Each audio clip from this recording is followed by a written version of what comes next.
বিধানসভাতে আপনি medical college নিয়ে একটা প্রসঙ্গ উত্থাপন করছিলেন, সিএম তখন উঠে আপনাকে রেসপন্স করলেন। আজকে কি হয়েছিল ঘটনাটা? দেখুন, 2005 সালে রাইট টু ইনফরমেশন অ্যাক্ট তৈরি হয়েছিল। সেই অ্যাক্ট অনুযায়ী আমরা বিভিন্ন সময় বিভিন্ন দপ্তরে চিঠি করে থাকি সেখানকার তথ্য নেওয়ার জন্য।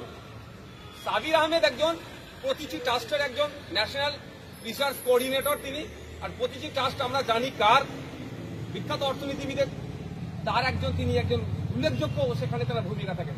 তিনি তিনার গবেষণার জন্য কলকাতা ন্যাশনাল মেডিকেল কলেজকে তিনি আরটিআই করেছিলেন, কিন্তু দুর্ভাগ্যের বিষয় আরটিআই এর প্রতি উত্তরে যেগুলো চেয়েছেন সেগুলো প্রোভাইড না করে সাবির আহমেদের ধর্মীয় পরিচয় জানতে চাওয়া হয়েছিল, তার নাগরিকত্বের প্রমাণ দিতে বলেছিল।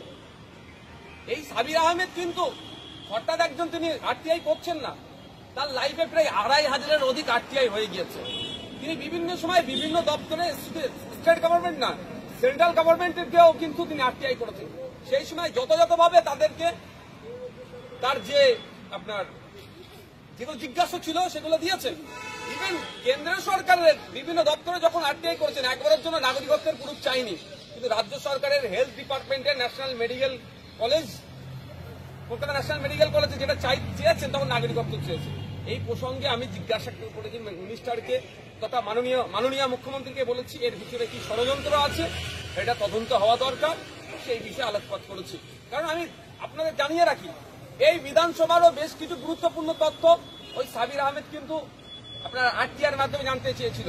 বিধানসভার সচিব, স্পিকার স্যার বলুন, যে কর্তৃপক্ষের মাধ্যমে যথাযথ উত্তর দেওয়া হচ্ছে, কিন্তু ওই ক্ষেত্রে দেখবেন উত্তর দেয়নি। না উত্তর দিয়ে তার নাগরিকত্বের পরিচয় চেয়েছে, এটা কোনোভাবেই কাঙ্ক্ষিত নয়। এই বিষয়টা যাতে সঠিকভাবে দেখভাল করা হয় সেই জন্য মুখ্যমন্ত্রী দৃষ্টি আকর্ষণ করেছি, উনি রেসপন্স করেছেন।